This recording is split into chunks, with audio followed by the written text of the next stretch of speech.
Publishing children's picture in criminal cases violates Child Act 2001. Journalists have the right to protect their sources.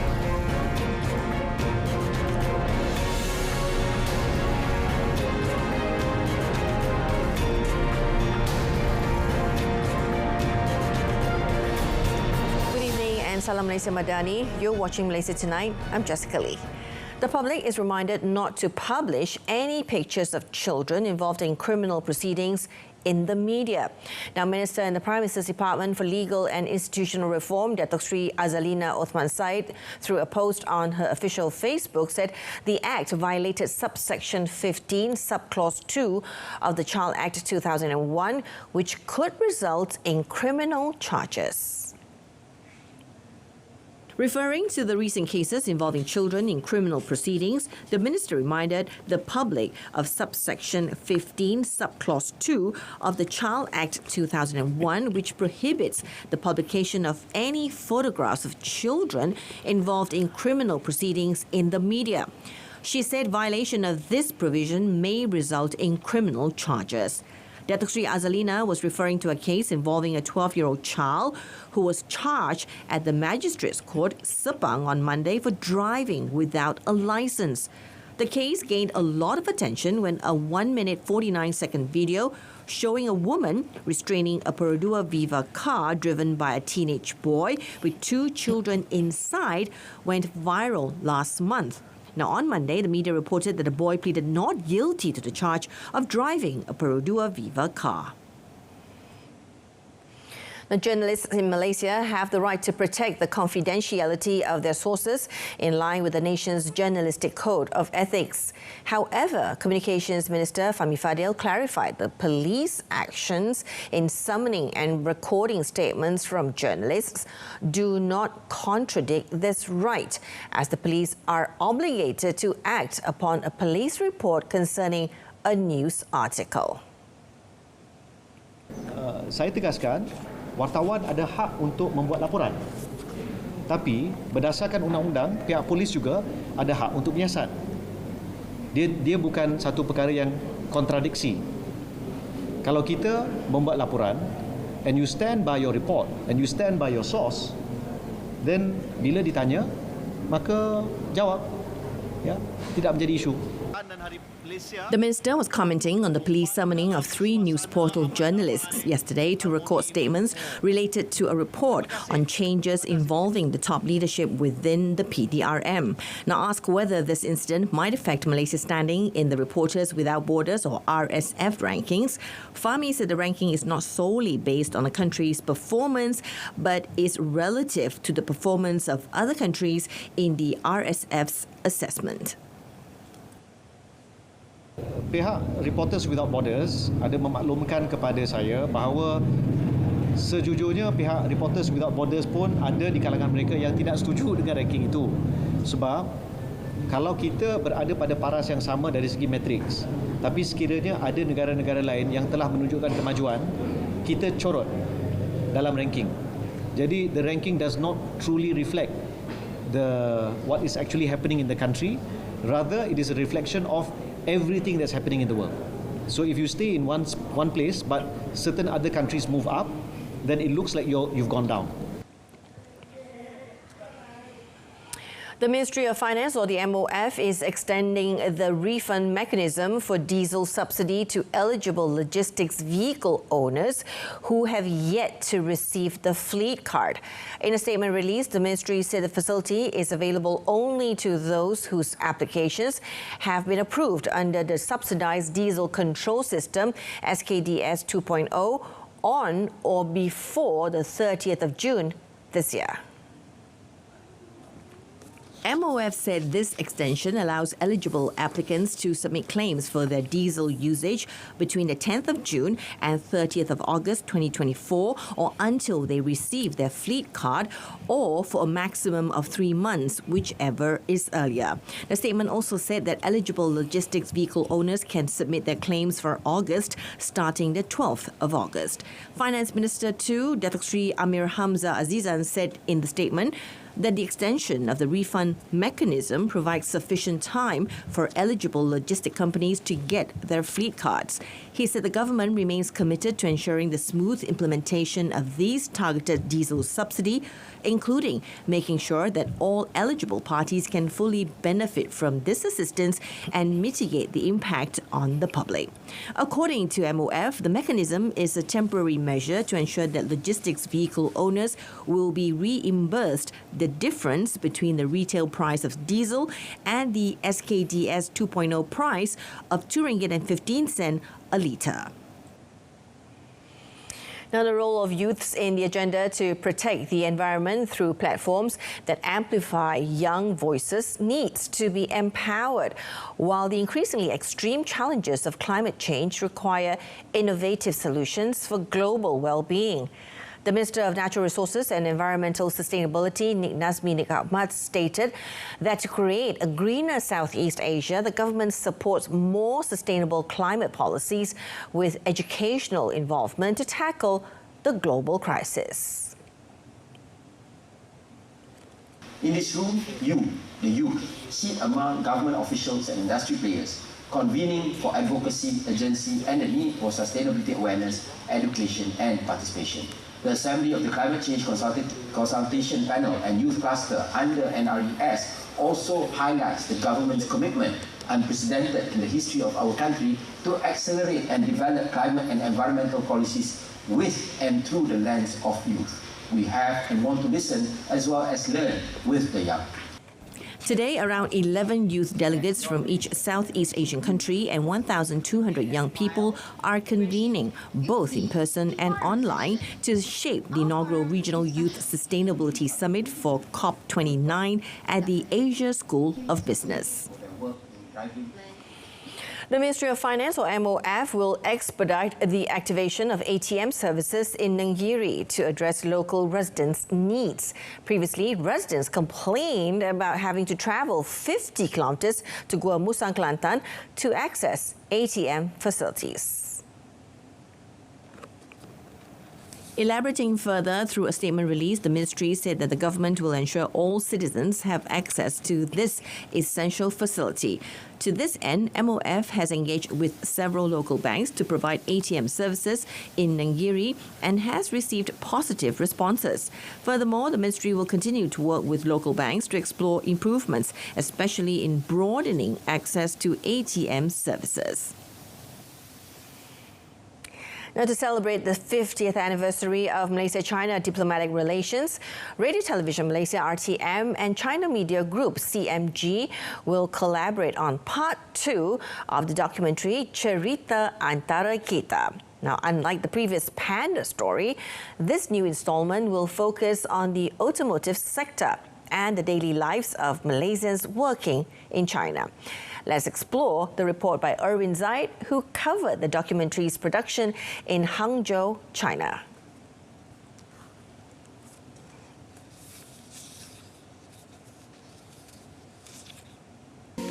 Part 2 of the Cerita Antarita documentary focuses on the relationship between Malaysia and China's automobile industry, particularly involving Proton and Geely in the production of high-tech vehicles that meet consumers' demands. The documentary is led by Husna Liang, a reporter from CMG Bahasa Malaysia Department, along with Natik Nuri Muhammad Kamal, an interior designer and engineer at Proton, who is one of 9 employees working at Proton's Research and Development Center in Ningbo, Hangzhou. It documents the challenges Proton employees face while living abroad and being separated from their families. Viewers will also gain exclusive access to Geely's R&D Center and the high-tech Zikr Assembly Center. Yang pertama kami fokus pada Panda dan kedua ini kami fokus pada kerjasama dalam bidang industri kedua-dua negara. Itulah kerjasama antara Proton dengan Geely.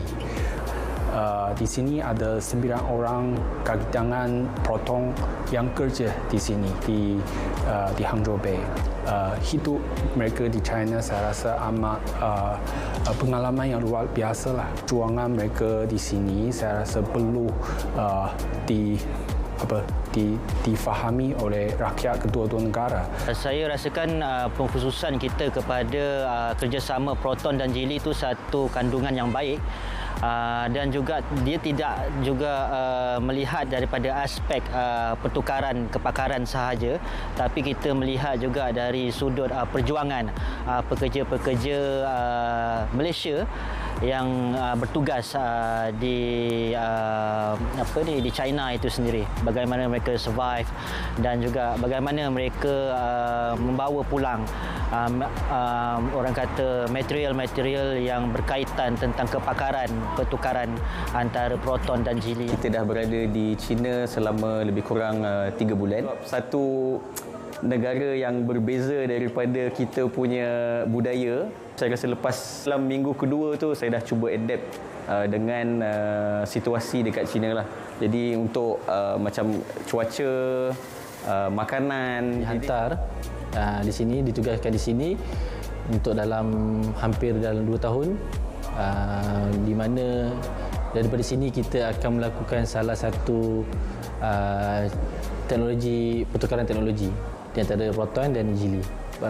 Lain culture, lain budaya. So agak huge juga sebenarnya untuk saya alami.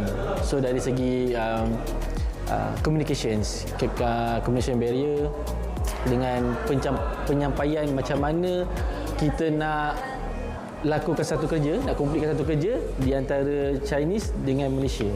The documentary will showcase Hangzhou as a city that embraces high-tech development while preserving its history.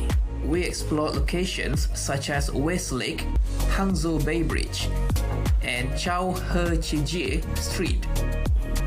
The production in Hangzhou lasted 5 days, involving 2 crew members from RTM and 14 from CMG, including 4 reporters and producers from the Bahasa Melayu Department, Husna Liang, Rahman Sun Muning, Isa Zubir, and Latifah Huang, all of whom are fluent in Malay. The documentary is set to air on Malaysian Day. Erwin Zaid reporting from Hangzhou, China. Kecemasan, boleh saya bantu? Hello, there's been a motorcycle accident here. Maybe an elephant ran it over. Sir, there is fire accident at the address number 5 Jalan Tembika Shah Alam. PGO from FRT Shah Alam, there was no fire accident here. Over.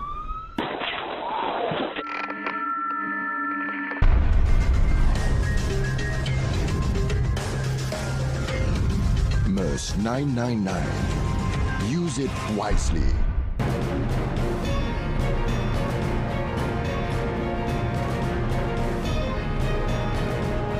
Coming up, Tesla to meet MITI to discuss investment plans.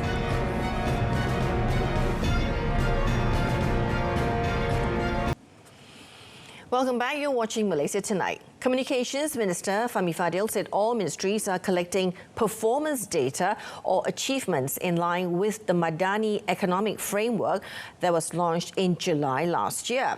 Now, the data is expected to be tabled by Prime Minister Datuk Seri Anwar Ibrahim next week.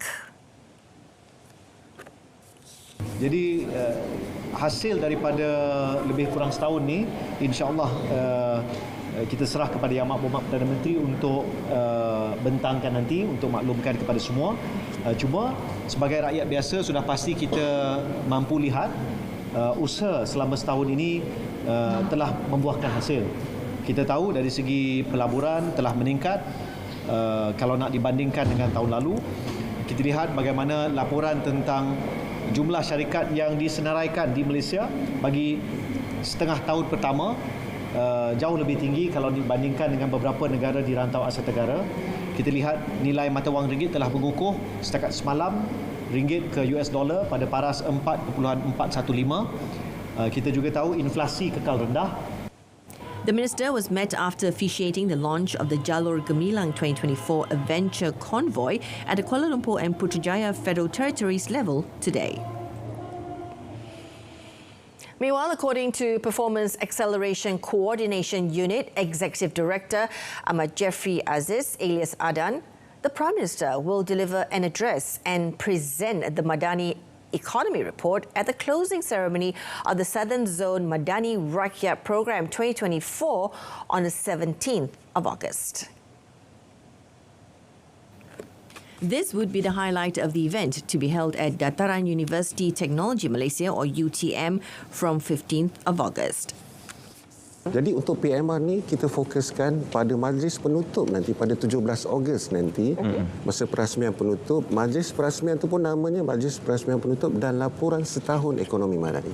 Maksudnya formatnya pada ketika majlis tu nanti Yang Amat Perdana Menteri akan memberi sedikit amanat berkaitan dengan pencapaian setahun ekonomi madani dan pada masa yang sama selepas itu akan ada satu sesi forum yang mana panelnya terdiri daripada Yang Amat Muhammad Perdana Menteri sendiri dan kita ada Yang Amat Muhammad Menteri Besar Johor, Ketua Menteri Melaka dan juga Yang Muhammad Menteri Ekonomi YB Rafizi.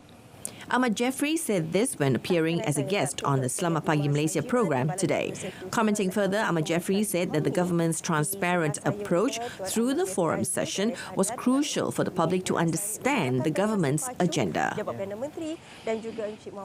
Now, on a different matter, Communications Minister Fami Fadil said the cancellation of electric vehicle or EV maker Tesla's plan to open a factory in this region, including Malaysia, will have no impact on the Starlink high-speed internet project.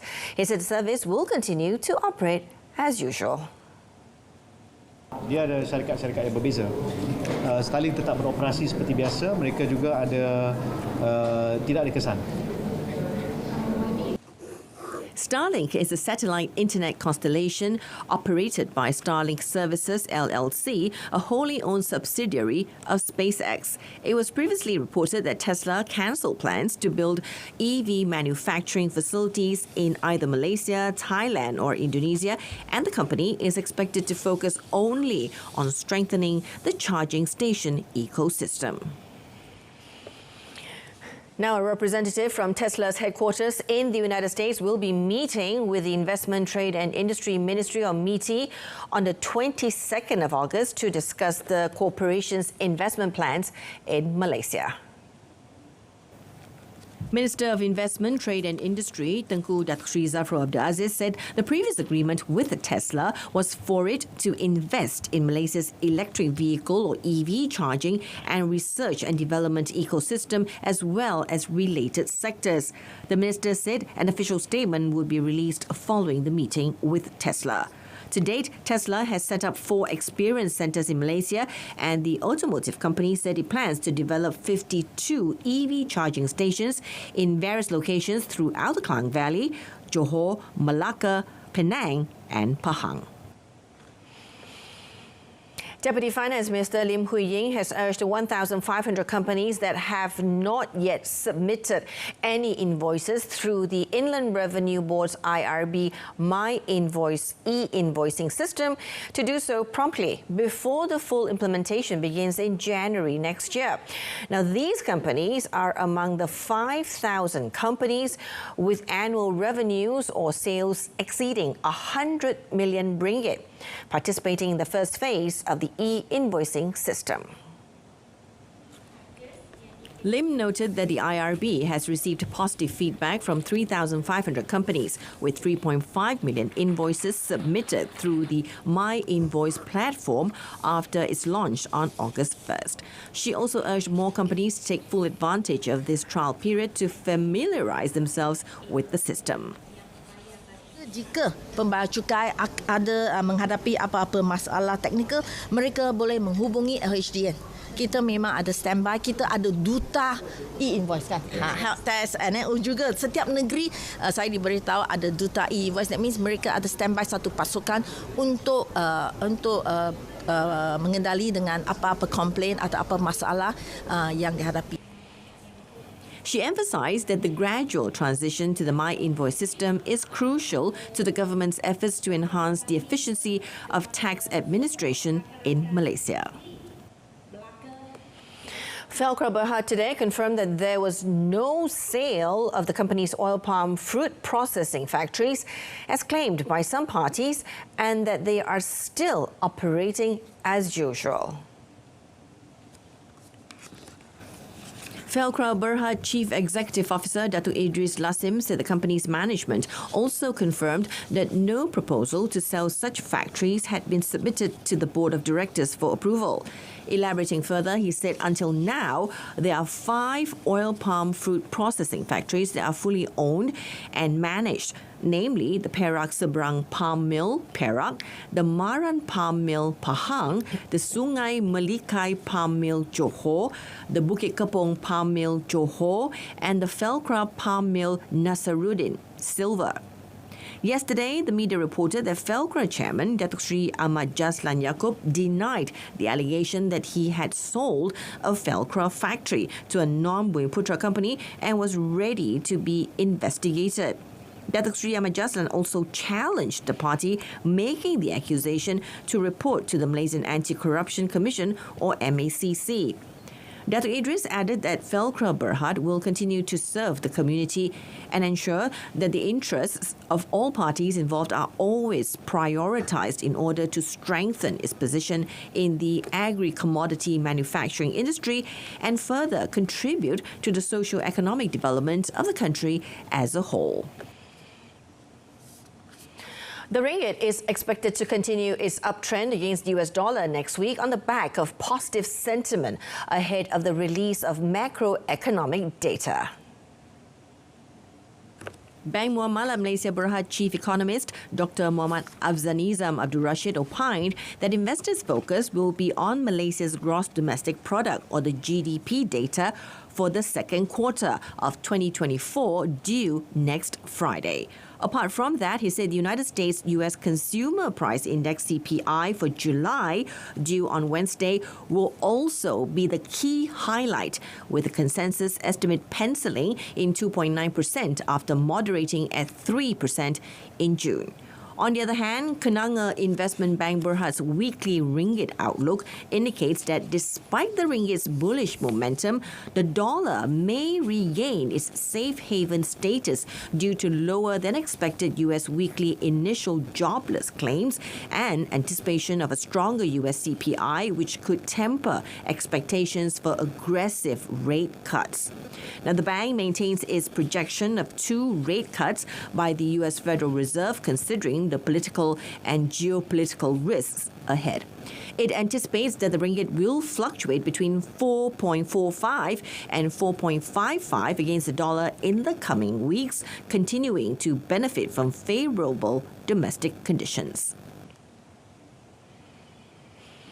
The local rubber market is set to trade range-bound next week, with potential volatility arising from any supply-side disruptions caused by weather.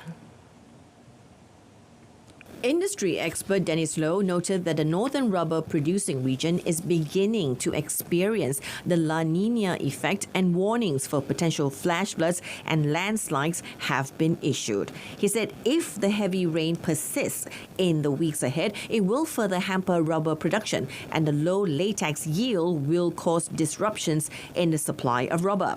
Meanwhile, the Malaysian Rubber Glove Manufacturers Association, or MARCMA, expects the rubber market to ease slightly next week amid mixed signals from regional rubber futures markets. In a statement, the association said that while tight natural rubber supply has supported prices, concerns about a potential recession in the United States and a stronger ringgit have exerted downward pressure. The local rubber market for the week just ended traded mostly lower amid demand concerns and weaker regional futures, although it showed some improvement due to a recovery in crude oil prices and a weaker ringgit. On a Friday-to-Friday basis, the Malaysian Rubber Board's or MRB reference price for standard Malaysian rubber 20 or SMR 20 decreased by half a cent to 775 cents per kilogram from 775.5 cents per kilogram last week.